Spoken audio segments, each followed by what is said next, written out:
Para todos, feliz comienzo de semana y feliz comienzo de mes también, porque hoy estamos iniciando el mes de junio, el sexto mes del año.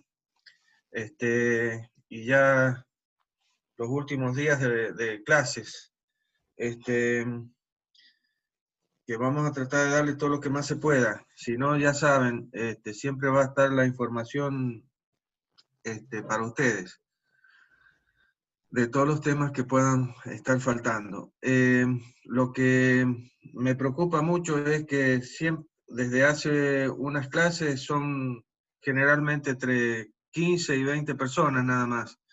Y realmente deberían ser más de 50, son 65 anotados y teóricamente tengo 86 respuestas. Así que estamos un poco lejos de lo que sería una clase medianamente completa. Y esto va en contra, les vuelvo a repetir, esto va en contra a veces de los resultados en los parciales, y ahora en estos pequeños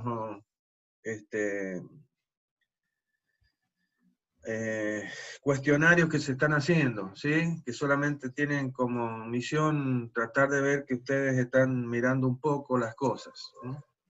Ya mañana van a tener las respuestas de todos los del primero, y ya vamos a subir a la plataforma otro segundo cuestionario que va a tener en cuenta la resolución de algún problemita sencillo, ya se los dije.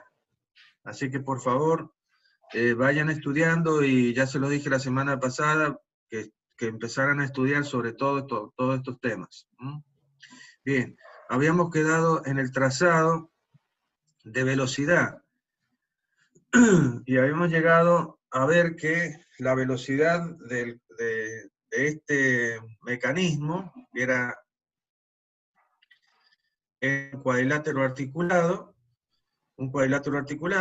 donde nos daban las velocidades y la aceleración de la barra de entrada, y teníamos que encontrar las velocidades angulares y aceleraciones angulares de las otras dos barras que conforman el mecanismo.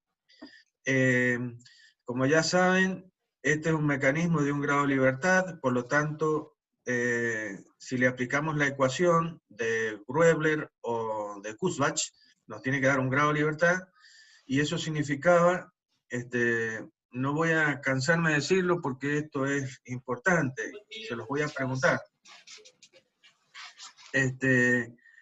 Los grados de libertad tienen que ver con la cantidad de eslabones de los cuales debo conocer todos sus datos para poder resolver el problema. En este caso, la cantidad de eslabones sería uno solo, por eso tenemos los datos sobre uno de los eslabones nada más, para poder conocer los del resto del mecanismo.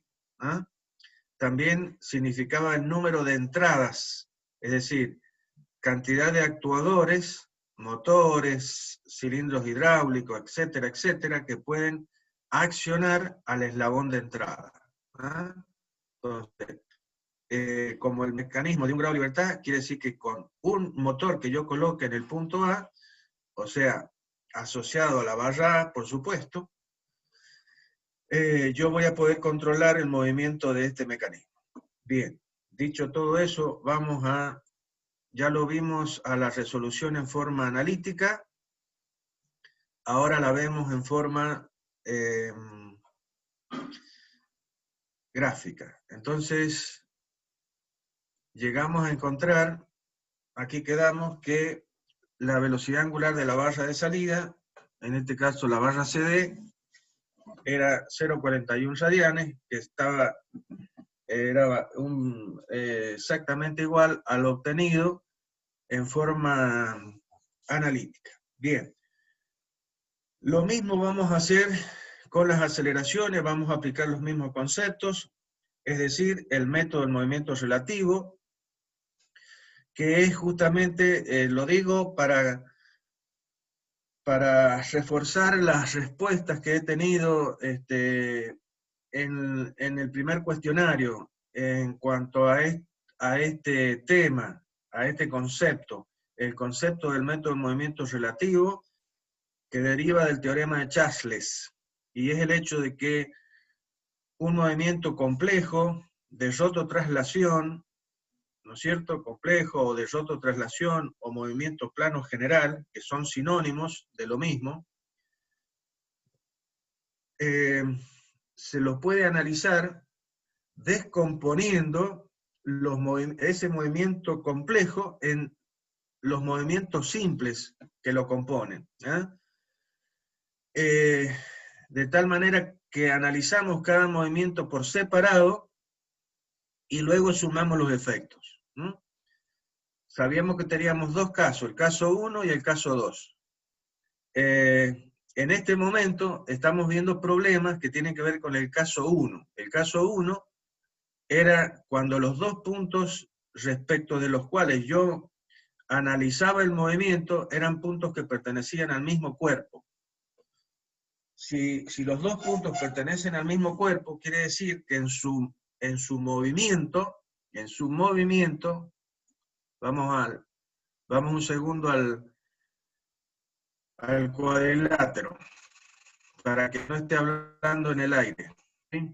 Entonces, cuando yo analizo este cuerpo, a través del punto A y el punto B, que es lo que he hecho, esos dos puntos pertenecen al mismo cuerpo. Por lo tanto, cuando este cuerpo se está moviendo, porque ahora lo estamos analizando en esta posición instantánea, pero este cuerpo realmente se está moviendo.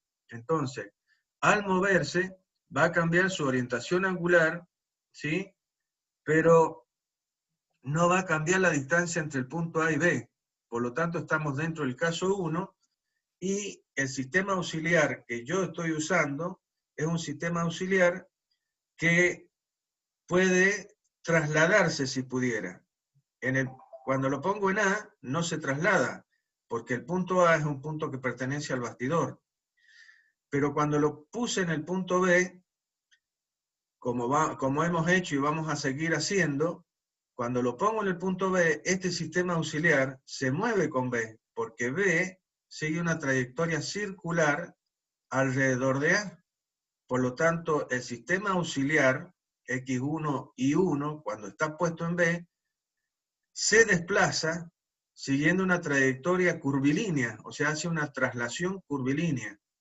Pero siempre el sistema auxiliar se mantiene paralelo a sí mismo, hace una traslación curvilínea, es decir, el X y el Y se mantienen siempre paralelos a sí mismos y paralelos al sistema absoluto, en este caso porque así lo hemos determinado.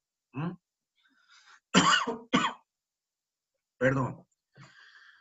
Ya vamos a ver que en el caso 2 esto no sucede así. Bien, sigamos entonces con la explicación. Esto es importante que lo dijera porque, volviendo al hecho de que las respuestas que he tenido a veces no son muy claras y no llegan a mostrar este concepto. Bien. Bien.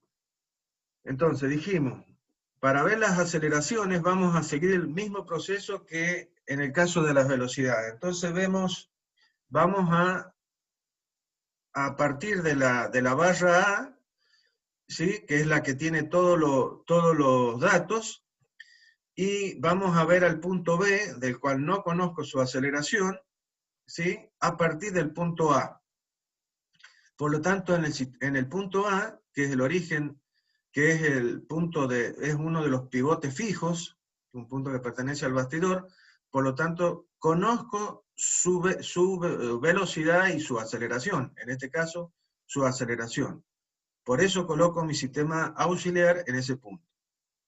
Bien, y puedo plantear la ecuación que dice que la aceleración del punto B va a ser la aceleración del punto A,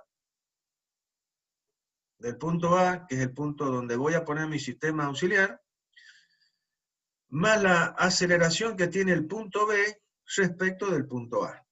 ¿Sí? Bien. Ahora, la aceleración de A es una aceleración de traslación, es la aceleración que tendría el origen del sistema auxiliar si pudiera moverse. Pero como no se puede mover en este caso, esa aceleración va a ser cero. Y la aceleración de B respecto de A representa una aceleración de rotación. Por lo tanto, esta aceleración relativa se va a descomponer en dos componentes, la aceleración normal y la aceleración tangencial. La aceleración normal es la que tiene que ver con la variación de la dirección del vector velocidad y está dirigida hacia el centro de rotación. Y la aceleración tangencial es una aceleración que es tangente a la trayectoria que sigue el punto, ¿sí? Y, es decir, el punto B sigue una trayectoria que es una trayectoria circular alrededor o respecto del punto A. Fíjense que estoy haciendo mención y estoy poniendo acento a decir de B respecto, porque ustedes muchos de ustedes cuando definen una rotación, dicen rotación en el eje. Rotación en el eje, y no es así. Yo trato de ponérselo como comentario ahí en las respuestas, pero son muchas las respuestas. Por lo tanto, se los digo en general, cuando estamos definiendo una rotación, es la rotación respecto, no en el eje, sino respecto del eje, básicamente. Bien.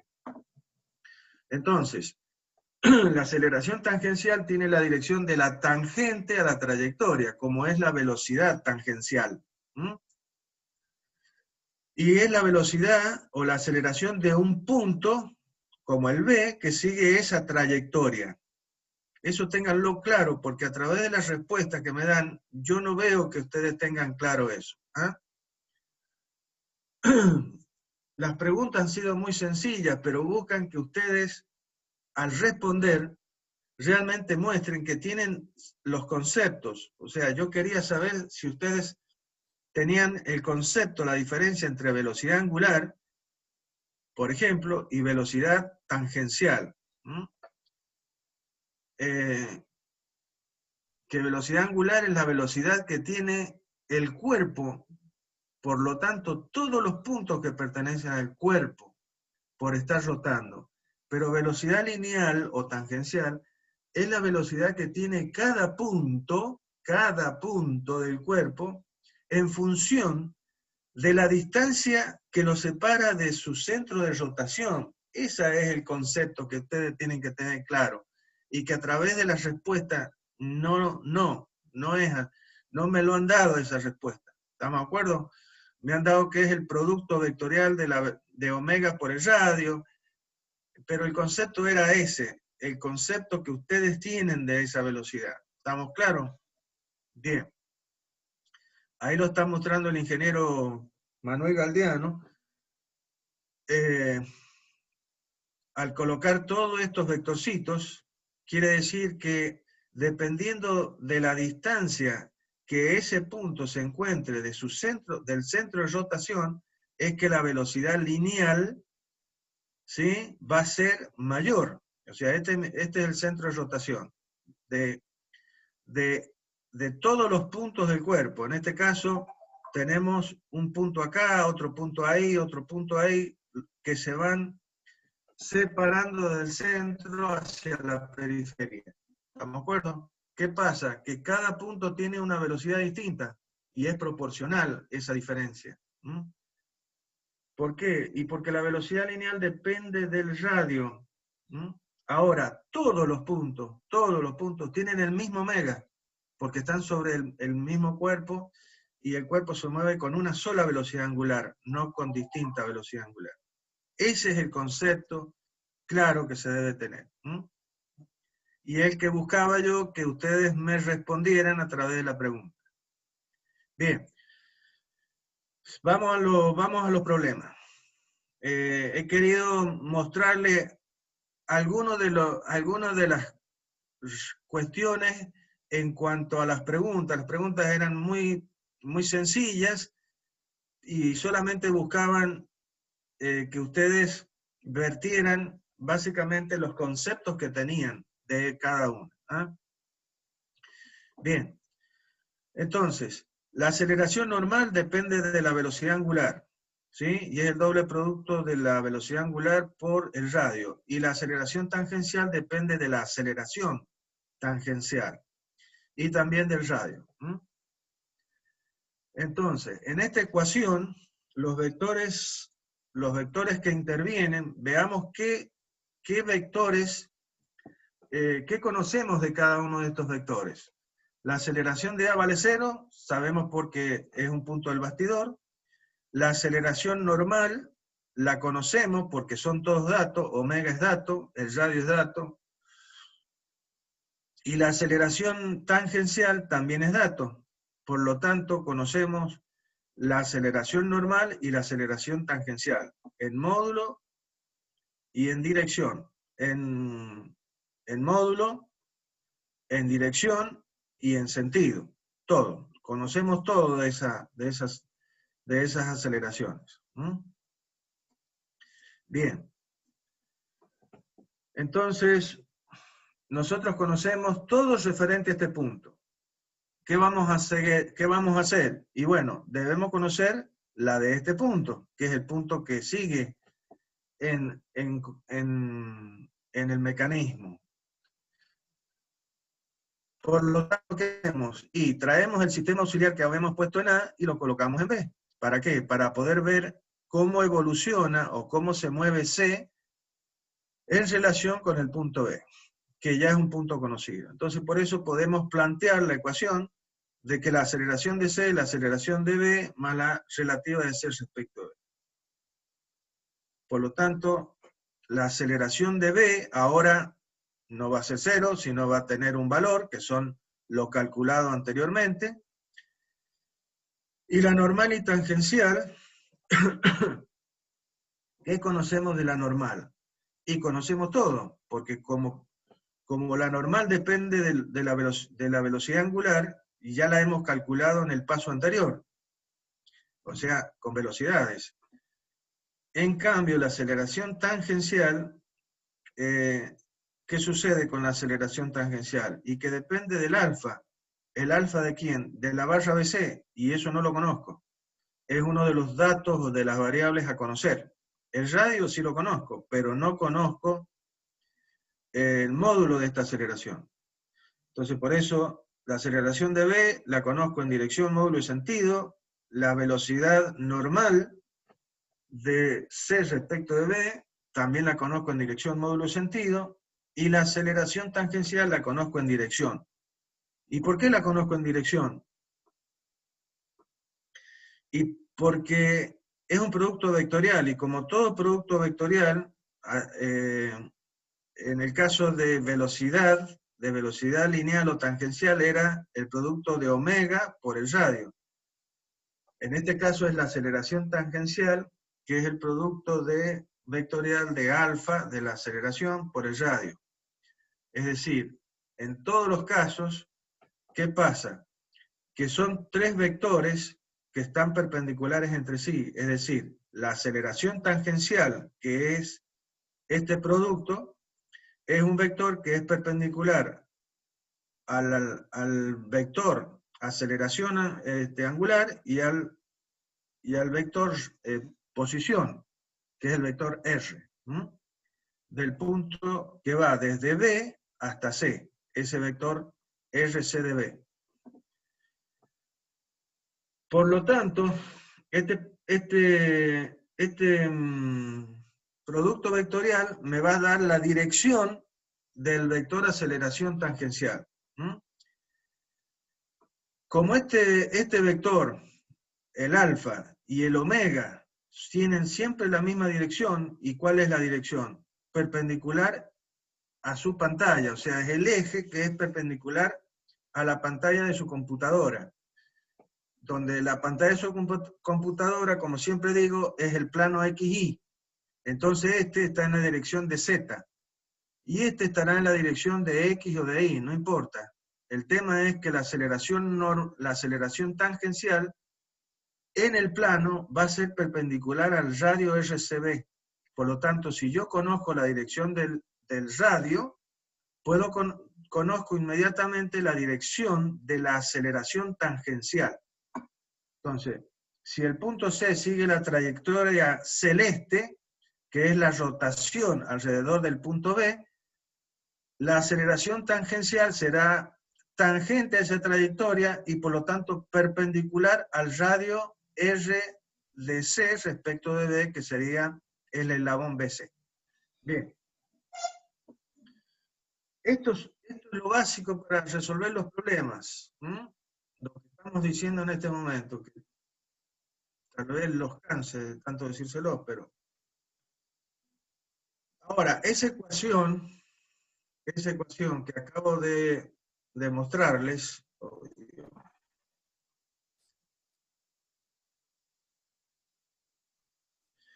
esta ecuación, ¿sí?, tiene cuántas incógnitas. Esta no me presenta incógnita, esto tampoco me presenta incógnita, esto me presenta una, que es el módulo de este vector, de todo este vector, perdón, y de la aceleración de C, no conozco nada, porque es la aceleración de este punto vista desde mi sistema absoluto. Esta aceleración de C respecto de B, es la aceleración de C mirada desde mi sistema relativo puesto en B. Por lo tanto, eso, al descomponerlo, me da la posibilidad de conocer las direcciones de esta aceleración. Pero cuando miro al mismo C desde el sistema absoluto que está puesto en A, o en D, que son mis ¿qué? ¿Qué son A y D? Son mis pivotes fijos. Son el bastidor de este mecanismo. Por lo tanto, ahí está puesto mi sistema absoluto. Cuando miro C desde mi sistema absoluto, yo no sé qué dirección ni qué módulo va a tener la aceleración de C. Entonces, esta ecuación vectorial tiene tres incógnitas. Y esta ecuación vectorial me representa dos ecuaciones escalares, o sea, un sistema de dos ecuaciones que soporta solamente dos incógnitas. Por lo tanto, tengo que plantear una nueva ecuación. Es ver al mismo C, pero desde otro punto. ¿Cualquier punto? No, un punto del cual yo conozca algo. ¿Sí? En este caso, el punto D. ¿Qué conozco de D? Y que es un punto que pertenece al bastidor, por lo tanto su velocidad será cero, y además, lo más importante es que C y D pertenecen a la misma barra. Entonces, por eso veo a C desde D. Bien. Entonces, puedo plantear la ecuación correspondiente, es decir, mirar a C desde D, lo cual significa decir que la aceleración de C va a valer la aceleración que tiene D más la de C respecto de D, que tiene esta misma forma. ¿Sí? ¿Qué conozco de D? Y conozco que su velocidad, que su aceleración es cero, de este vector, que es la aceleración normal. ¿Y qué voy a conocer? Todo, porque depende de omega, es la aceleración normal, por lo tanto voy a conocer dirección, módulo y sentido. ¿Y qué conoceré de la aceleración tangencial? Y conoceré su dirección, pero no su módulo, porque no conozco el alfa de CD. Porque en este caso, la aceleración relativa de C respecto de D sería la que tiene este punto siguiendo una trayectoria circular alrededor de D. Entonces la aceleración tangencial será una que tenga la dirección tangente a la trayectoria que sigue C en el punto considerado. La aceleración normal será la dirección de la barra CD y hacia el centro de rotación. Todo conocido. Bien. En esta ecuación, ¿qué pasó en esta ecuación? Y que esto es 0, esto es conocido, y esto lo conozco solamente en dirección.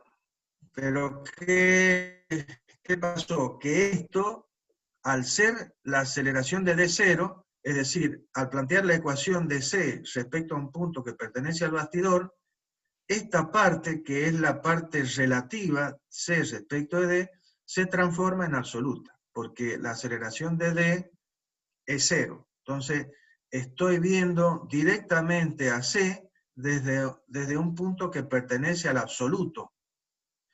Entonces, esta aceleración que era relativa pasa a ser absoluta. Traten de entender esto que estoy diciendo, porque es importante para el trazado. Entonces, la aceleración de D vale 0, la aceleración normal la conozco en dirección, módulo y sentido, y la tangencial la conozco solo en dirección.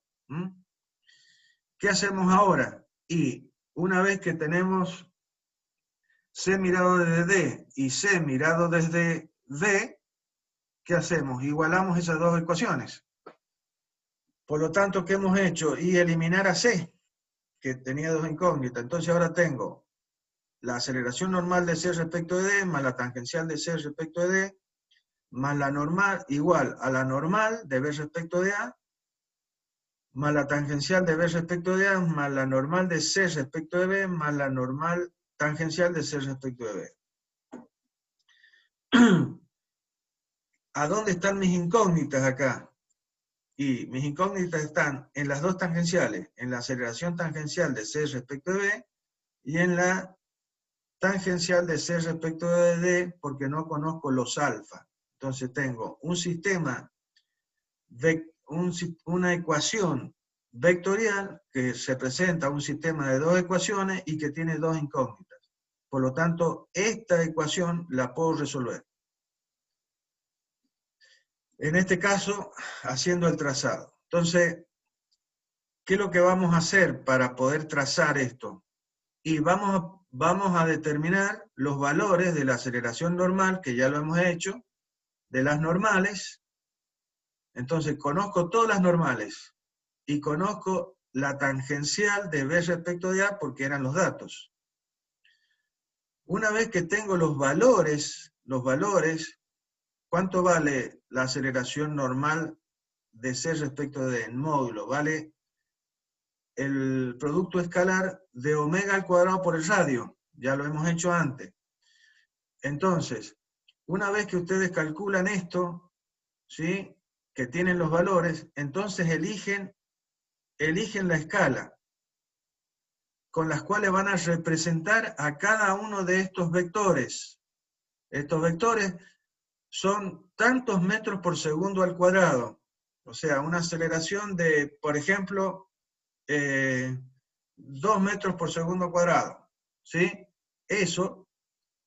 Ese valor lo tengo que representar en centímetros. En centímetros. Entonces, para no, por el hecho de que esta aceleración y esta aceleración puede tener valores, módulos diferentes, por supuesto, tienen valores diferentes, pero también pueden ser muy dispares esos valores, es que es conveniente tener cuánto valen para poder elegir una escala que los represente a los tres, básicamente. O sea, que los vectorcitos que nosotros representemos sean vectores que tengan una longitud apreciable. A eso me refiero. Bien. ¿Qué hacemos entonces para el trazado? Como conocemos la aceleración normal, la normal y la tangencial de la barra B respecto de A, porque es la barra dato, comenzamos por esta barra, a trazar. Entonces, ¿qué es lo que se ha trazado? Y se ha trazado una recta que es perpendicular a la barra BA, que está representando la aceleración tangencial de B respecto de A. O sea, esta dirección es la de la perpendicular a la barra BA porque es tangente a la trayectoria que sigue B respecto de A y perpendicular al radio correspondiente, que es RBA. Bien, sobre ese punto, esa recta trazada en puntos, elijo un punto cualquiera, que va a ser mi cero de aceleración. Y con la escala correspondiente, que me dice que tantos metros por segundo al cuadrado representan 1 centímetro, entonces llevamos el valor de ese vector. Supongamos, en este caso, la aceleración daba 0,72 metros por segundo. Entonces acá se ha elegido una que dice que 0,1 metro sobre segundo al cuadrado es 1 centímetro. Eso quiere decir que este vector tiene por longitud 7,2 centímetros, porque 1 centímetro representa 0,1 metro por segundo, por lo tanto 0,72 sería representado por 7,2 centímetros. Hemos tratado de ser lo más sencillo posible. ¿Ah? Esto lo tienen que manejar ustedes, básicamente cuando van a ir a trazar el valor de la escala. Entonces, serán 7,2 centímetros que representarán a 0,72 metros por segundo al cuadrado. Entonces, puedo trazar este vector con punto de aplicación, elegido cualquier punto que quieran elegir sobre la recta, la dirección, que es la perpendicular a la barra AB, el sentido, porque el alfa que me han dado como dato tiene el sentido antihorario, por lo tanto, por eso el vector va hacia la izquierda, y el módulo correspondiente que hemos dicho. Bien, tengo trazado este vector. ¿Qué es lo otro que conozco? Y conozco la aceleración. Ay Dios, perdón.